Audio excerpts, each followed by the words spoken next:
Halo kalian semua, kembali lagi di channel Bang Wan. Bagaimana kabar kalian Bang Wan? Harap kalian baik-baik saja. Di awal cerita kita diperlihatkan Kan Jinmu yang menghadapi dua anggota sekte pemburu iblis. Mereka berdua mengancam kepada Jin Mu tidak bisa kabur kemana-mana, karena sekarang Jinmu akan dimusnahkan pada saat ini dan Jinmu pun mengancam mereka apakah berani menyerang dirinya karena masih adanya kawanan binatang buas. Karena para kawanan binatang buas ini akan melindungi Jinmu, tetapi mereka menjawab para kawanan binatang buas itu akan segera pergi dari reruntuhan kuno yang dimana setelah binatang buas meninggalkan reruntuhan kuno maka tidak ada lagi yang melindungi Jinmu.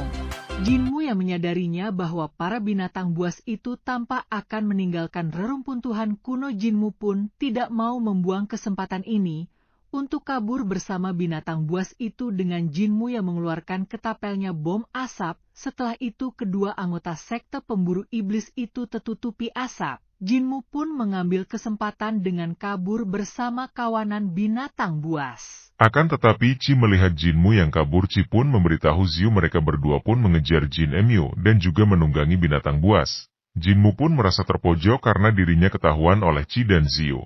Sedangkan Ziu berkata akan benar-benar menghabisi Jinmu jika tidak mereka akan dimarahi oleh guru mereka. Jinmu yang mencoba pun segera kabur dari sana dengan menunggangi binatang lainnya, tetapi Chi dan Ziu masih mengejar Jin Mu. Di saat itu Chi langsung menyerang dari jarak dekat dan mereka pun saling bertarung satu sama lain.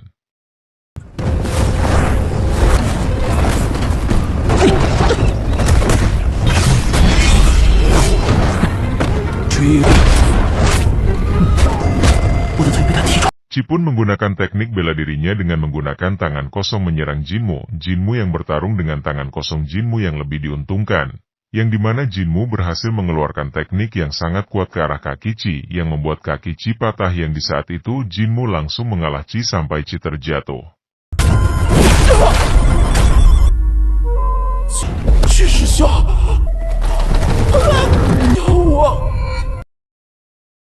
Di sana Chi meminta bantuan kepada Ziu untuk menolong dirinya, tapi tak disangka Ziu di sini tidak menolong Chi dengan menyalahkan Chi yang menganggap remeh Jinmu. Setelah itu pun Chi terjatuh di kawanan binatang lainnya, yang sepertinya Chi akan tewas karena terinjak oleh binatang buas tersebut. Ziu pun akan melawan Jinmu sendirian dengan mengeluarkan pedang terbangnya yang lebih banyak dari tas penyimpanan. Di sini Jinmu kembali terpojok akibat serangan pedang terbang dari senior Ziu ini.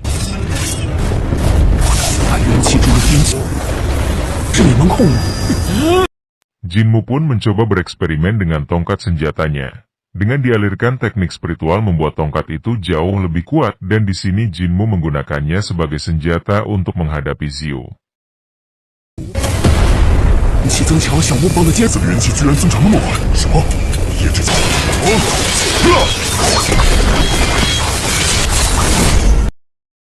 Bukan hanya tongkat yang menjadi senjata spiritualnya, gerakannya yang cepat mampu menangkis serangan cepat dari senior Ziu membuat Ziu sangat kaget bagaimana Jinmu mengalami peningkatan kekuatan yang sangat signifikan dari sebelumnya, yang dimana peningkatan ini berasal dari penyerapan energi spiritual dari Dewi dan Iblis. Yang di sini Jinmu juga berniat untuk menghabisi Jinmu Ziu, yaitu dengan memukuli Ziu memakai tongkat itu sampai ia tewas.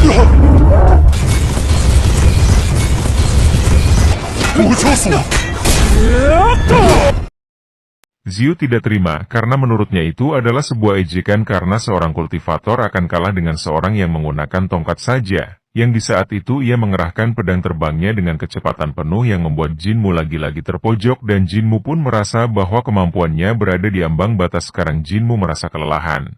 Dari belakang Chi masih hidup di sini. Chi mengejar Jinmu dari belakang menggunakan binatang liar lainnya. Saat Jinmu yang merasa kelelahan, ia teringat dengan perkataan neneknya, bahwa ia tidak boleh memberikan kesempatan pada musuhnya untuk menghabisi dirinya, yang dimana Jinmu berbalik untuk menyerang Ziu dan Jinmu pun berhasil mengalahkan Ziu dengan menggunakan tongkatnya untuk menusukkan ke arah Ziu membuat tewas dalam pertarungan tersebut. Singkat cerita, para binatang buas tersebut telah keluar dari lapangan wilayah Dasu, yang mana Jin Mu dengan kelelahan turun dari binatang buas. Ia pun merasa lega karena situasi yang sangat mencekam sebelumnya.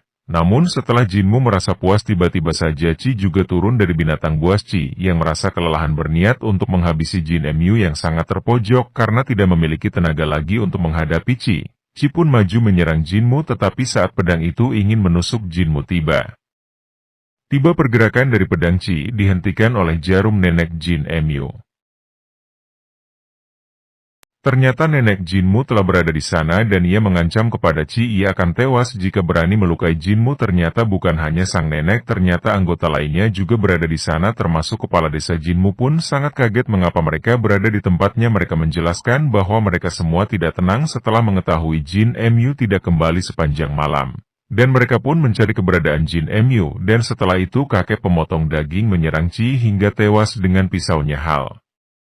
Ini membuat Jinmu kaget karena adanya keberadaan kakek pemotong daging, tapi mereka semua merasa sedikit kecewa kepada Jinmu yang tak mampu mengalahkan sekte pemburu iblis. Jin Emyu mengatakan bahwa sangat sulit bertahan karena jumlahnya yang banyak. Jinmu pun sempat berpikir bahwa ia akan tewas dalam situasi tersebut, namun kakek menanyakan kepada Jinmu bukankah telah mengajar tebasan pedang babi kepada Jinmu. Jin Emyu menjawab ia tidak bisa menguasai karena Jinmu yang tidak memiliki kekuatan vitalitas. Lalu kepala desa menjelaskan kepada Jin Emyu yang dimana tebasan pedang babi dari Master Tu dan pedang terbang sekte pemburu iblis berbeda.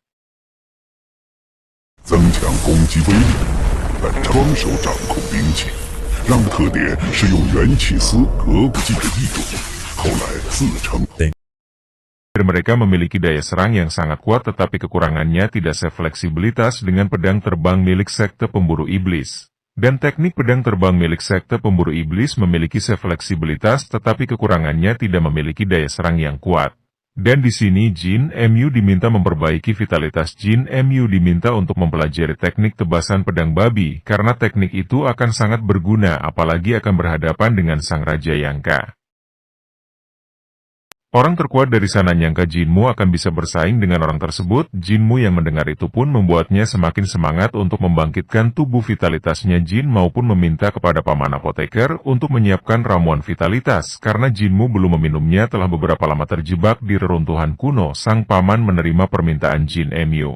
Ia pun mengeluarkan ramuan vitalitas yang langsung oleh Jinmu dan juga Jinmu memberitahu pada mereka semua cara untuk melatih vitalitasnya yang sangat membantu perkembangan kekuatannya dengan cara berlari saat kejaran sekte pemburu iblis. Sebelumnya mendapatkan energi vitalitas lebih baik daripada diam. Para anggota lainnya yang melihat Jin Emyu dengan kecepatan tinggi yang dapat melatih kultivasi sambil berlari membuat mereka sangat kaget karena Jinmu berhasil menemukan metode pelatihannya sendiri yang dimana kecepatan yang dimiliki Jinmu bukanlah kecepatan yang biasa karena dalam Jinmu berlari Jin mau mengeluarkan energi spiritual yang membuat pamannya Jinmu kaget karena Jin Emyu berhasil menggunakan teknik energi spiritual.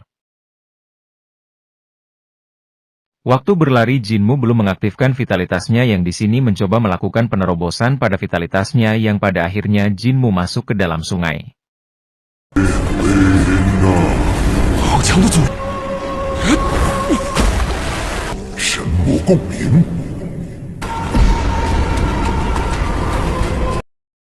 Di saat itu sang kepala desa menyadari kekuatan yang dimiliki Jin Emyu, kekuatan spiritual yang dimiliki oleh Dewi dan Iblis, dan cerita pun bersambung.